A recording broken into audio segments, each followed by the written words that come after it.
Hey, this is Andy from Attack of the Killer podcast, back with another video update. Once again, I'd like to thank the Patreon subscribers for giving us all the support that we need. We grow more awesome because you guys continue to be awesome. So thank you very much. Today, I want to talk about publicity materials in film. There are known two things in particular, production stills and lobby cards. And I have descriptions already typed out for me because they describe it better than I can. Two things I want to tackle are production stills and lobby cards. First thing I want to start off is production stills.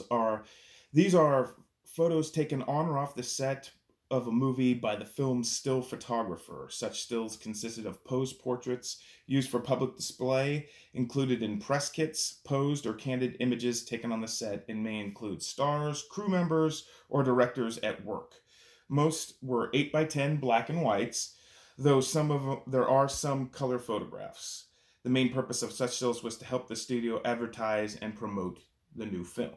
So, first off, I want to start with Keith David from They Live. He signed it to Andy. Look, you crazy mother. Love Keith David. That's exactly what he said to Rowdy Piper before their 8-minute street fight. Next up is a color production still from Friday the 13th, actually signed on a Friday the 13th, and this is Adrian King, Alice. Another tip you might want to consider is these numbers here. That means, that's just a number. But if there is an R in front of this number, that means that it's a reprint. Plus, you can probably tell if it's a reprint if it's a movie from 1980 and it's the stock of the card is all glossy. That's a pretty good indicator that it's not original. Next up, we have Nightmare on Elm Street, Heather Langenkamp, and Robert Englund.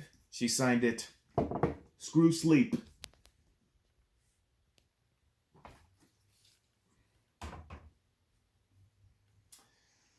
Another one of my favorites. This one is from Friday the 13th, Part 7, The New Blood. This is Kane Hodder as Jason Voorhees in what I think is the definitive Jason Voorhees pose.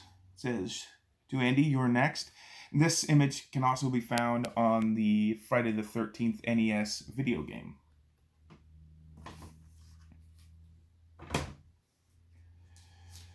Got some more Friday the 13th, The New Blood here.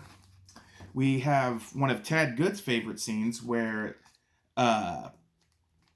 Tina Shepard moves things with her mind, but apparently she also removed all the cords from the television set that is flying across the screen. And we have the late John Carl Buechler right there. Just another thing I thought I'd show.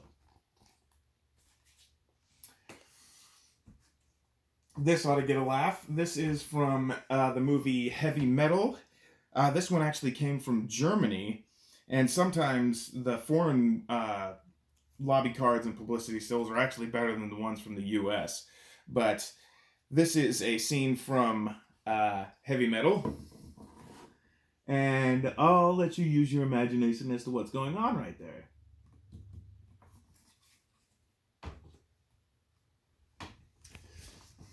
Got another one here from the original Texas Chainsaw Massacre from Bryanston Pictures. I need to get this one framed or signed by Wendy McMinn, which, she's getting hung up by Gunnar Hansen right there.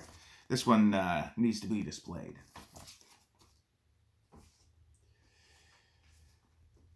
Okay, here's one that's interesting. You're saying, like, Wassam, what is this? This is not even a freaking horror movie.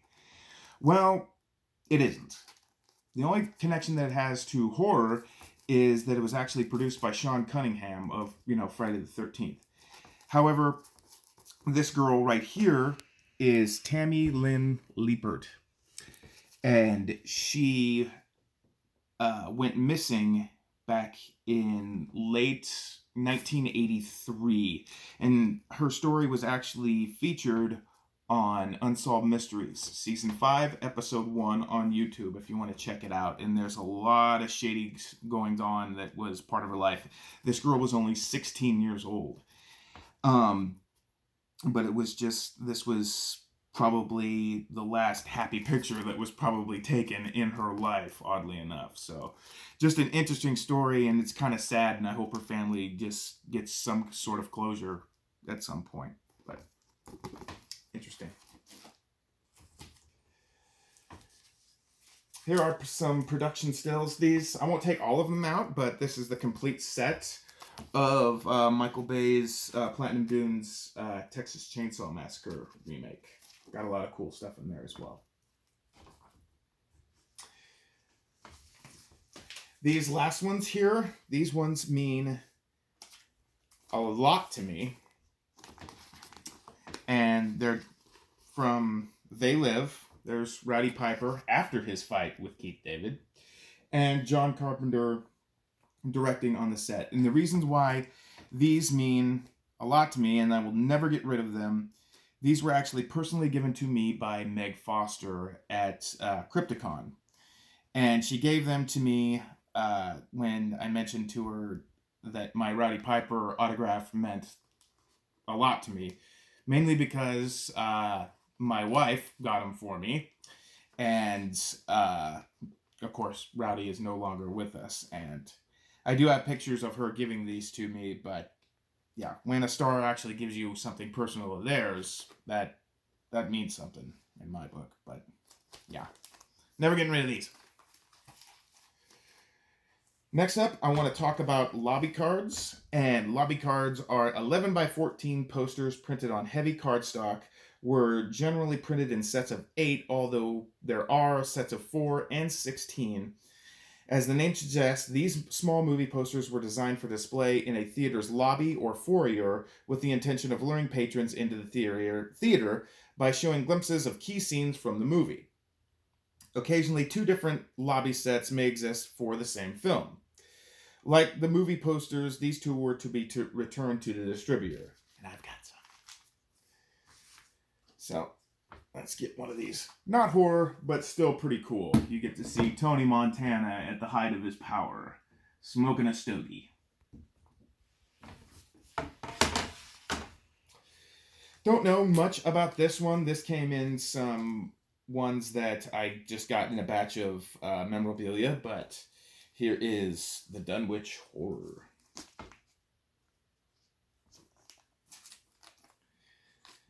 Never actually seen this one, but just looking at it makes me happy knowing that it was produced and directed by Roger Corman. This is Naked Paradise.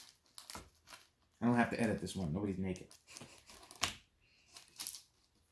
Next up, we have a Spanish lobby card set. And like I said before, sometimes the American versions just aren't very good. One that comes to mind is like Friday the 13th, Part 4, the final chapter. The lobby cards in that, they kind of suck because there's like no scene, none of the really cool scenes are in there. Even Gremlins is not even very good. But if you get the foreign ones, sometimes they're a little bit better. But I'll strategically place a finger here. And this is the Spanish set for Return of the Living Dead. And anybody who's seen this movie knows this scene right here. Have some respect for the dead, will you? And one of my favorites from another Roger Corman film, and this actually got me into Vincent Price movies. This is an original lobby card of 1960s. And it says 60 here. I thought it was later than that. But The Fall of the House of Usher. This is Myrna Fahey choking out Vincent Price. And I do have more of these, but these were just some of my favorites and the ones that I wanted to show off. But get to collecting, folks, and I will be back with another video update in the future. Take care.